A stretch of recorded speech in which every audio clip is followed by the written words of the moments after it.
Tan Sri Yang Di-Pertua, terima kasih. Assalamualaikum warahmatullahi wabarakatuh. Salam sejahtera, salam satu Malaysia. Tan Sri Yang Di-Pertua, untuk makluman ahli yang berhormat, kerajaan sememangnya amat prihatin dan mengambil berat tentang masalah kesulitan jalan keluar masuk yang dialami oleh penduduk di Bandar Putra Permai, Seri Kembangan. Ini termasuklah cadangan untuk menghubungkan Jalan Putra Permai, iaitu Jalan Negeri B16, dengan Lebuh Raya Kuala Lumpur, Putrajaya ataupun lebih dikenali sebagai MAX. Sehubungan itu, Jemaah Menteri pada bulan April 2012 yang lalu telah bersetuju untuk membina sebuah persimpangan bertingkat yang baru bagi menghubungkan kawasan Seri Kembangan dengan Lebuh Raya MAX. Anggaran keseluruhan kos projek ini ialah sebanyak 90 juta, termasuklah 20 juta kos untuk tujuan pengambilan balik tanah. Jangkaan tempoh siap projek ini ialah selama 24 bulan.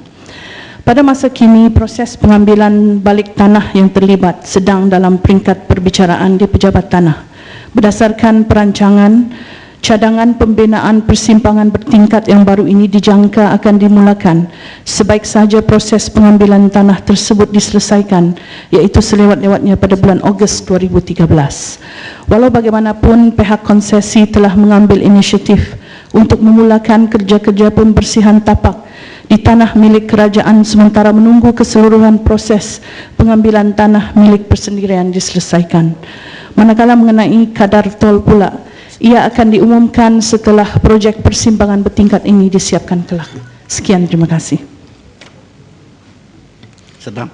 Soalan tambahan saya dimaklumkan bahawa kadar tol yang dicadangkan adalah RM2.20 untuk interchange ini dengan izin, dan ini tidak termasuk tol RM1.50 yang mesti dibayar lebih untuk pergi ke KL sekarang.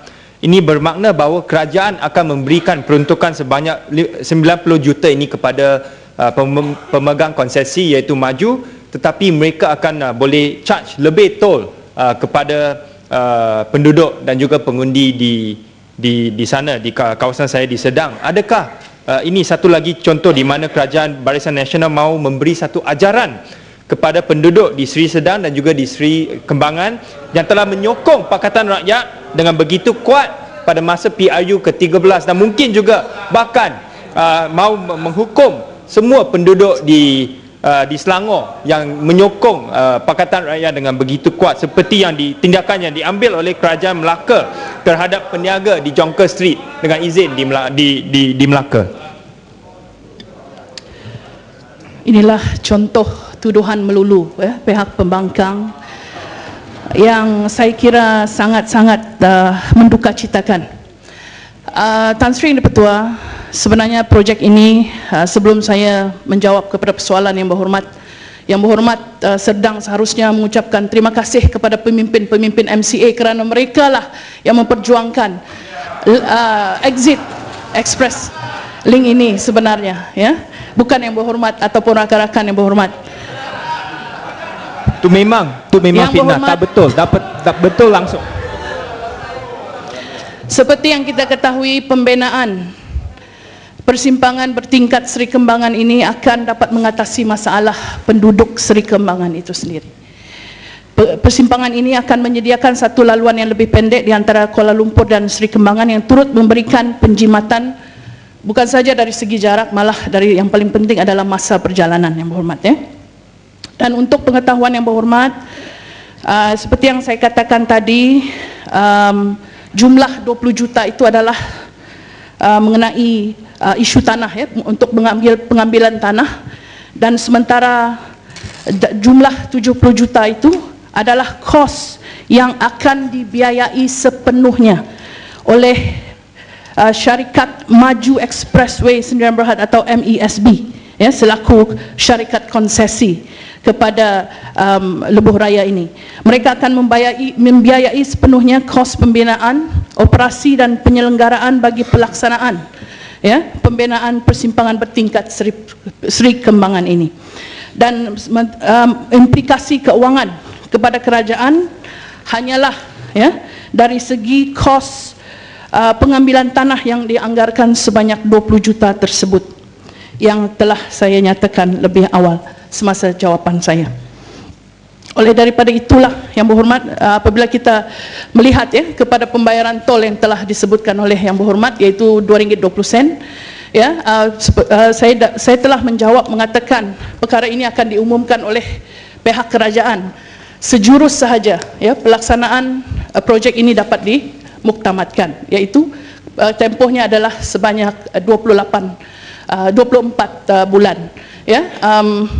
Saya ingin menjawab Yang Berhormat dengan menyatakan bahawa cadangan tersebut mungkin ini apabila siap saja perancangan tersebut ini tertakluk kepada pihak kerajaan. Manalah kita tahu Kerajaan Barisan Nasional ini adalah kerajaan yang prihatin. Mungkin jumlah RM2.20 itu akan dikurangkan, Yang Berhormat. Kita perkara ini belum lagi dimuktamadkan. Setelah siap projek ini, ianya akan diumumkan oleh pihak kerajaan. Terima kasih Tan Sri Yang di-Pertua. Kuala Selangor. Terima kasih Tan Sri Yang di-Pertua. Di sini saya nak tegaskan bahawa Kerajaan Barisan Nasional adalah kerajaan yang tetap bela rakyat walaupun di negeri kerajaan atau di pembangkang. Soalan tambahan saya Tan Sri Yang di-Pertua, apakah dasar kerajaan tentang cadangan atau permohonan pembinaan jalan keluar masuk atau persembahangan bertingkat yang baru di lebuh raya yang telah pun sedia beroperasi? Sebagai contohnya, lebuh raya latar di mana jalan susur ke Kundang baru diluluskan pada tahun lepas, iaitu selepas lebuh raya latar siap keseluruhannya pada tahun 2010. Adakah kerajaan, iaitu Lembaga Lebuh Raya Malaysia LLM sedar terdapat ramai pembeli perumahan baru yang tertipu dengan brosur yang disediakan oleh pihak pemaju perumahan yang menjanjikan exit keluar masuk ke lebuh raya, sedangkan ia tidak ada dalam perancangan LLM? Soalan saya, siapakah pihak yang sepatutnya menanggung kos pembinaan sesuatu jalan keluar masuk atau persembahangan baru ini? Adakah pihak pemaju atau kerajaan? Mohon penjelasan. Terima kasih.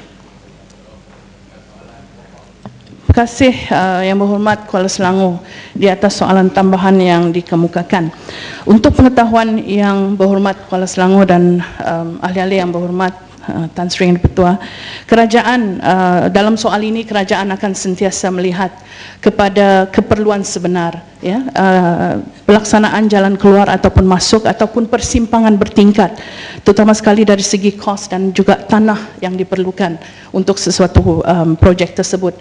Dan saya berpendapat Yang Berhormat Kuala Selangor, pembeli seharusnya meneliti dan juga merujuk terlebih dahulu kepada pihak LLM, iaitu pihak Lembaga Lebuh Raya Malaysia yang merupakan badan kawal selia bagi semua lebuh raya yang ada di negara kita sebelum bercadang untuk membeli rumah-rumah di kawasan-kawasan perumahan. Dan untuk pengetahuan Yang Berhormat, mana-mana jalan ataupun persimpangan sekiranya melibatkan apa-apa saja kebocoran trafik di lebuh raya sedia ada, maka ia akan mempunyai kesan bukan saja kepada aliran tunai syarikat konsesi lebuh raya. Dan dalam soal ini Tan Sri Yang di-Pertua, kerajaan akan mengkaji serta meneliti keperluan pembinaan jalan masuk ataupun persimpangan bertingkat itu, sama ada bersama-sama dengan syarikat konsesi, sama ada ada keperluan tertentu ke arah itu, kerana setiap pembangunan akan mempunyai implikasi yang berbeza. Terima kasih Tan Sri Yang di-Pertua. Seperti. Terima kasih Tan Sri. Yang Berhormat, saya nak tanya, bila soalan ini berkenaan dengan lebuh raya Max, bila yang pihak LLM datang berjumpa dengan Menteri Besar dan juga Exco membentangkan selain daripada cadangan pembinaan Max ini dan juga beberapa lebuh raya yang lain di Selangor, dan kami menghendaki LLM bagi satu jangkaan tempoh yang mana syarikat itu akan dapat balik keuntungan yang diunjukkan olehnya dan menghentikan pengutipan tol selepas itu. Jadi saya nak tahu sama ada kementerian mempunyai dasar seperti ini supaya syarikat tol itu tidak akan mengutip tol selama-lamanya tanpa berhenti dan menerima cadangan daripada Kerajaan Negeri Selangor. Yang Berhormat Seputih, terima kasih di atas soalan tambahan Tan Sri Yang Dipertua. Kerajaan tidak bercadang untuk memberikan syarikat konsesi hak untuk mewujudkan tol selama-lamanya, Yang Berhormat. Tidak ada satu pun konsesi kita yang mengemukakan seperti apa yang dinyatakan oleh Yang Berhormat tadi. Sebenarnya Yang Berhormat, dari segi tol ini kita mempunyai had-had tertentu yang termaktub dalam perjanjian syarikat konsesi, dan untuk max adalah 33 tahun, ya. Dan sebenarnya memang ada exit policy, ya, dengan internal rate return yang seperti yang telah dinyatakan, tapi ini adalah bergantung kepada perjanjian konsesi yang ditandatangani oleh kedua-dua pihak, sama ada kerajaan ataupun pihak konsesi. Terima kasih Yang Berhormat. Masih Yang Berhormat Tuan Haji Muhammad Fasya, sahabat bernam.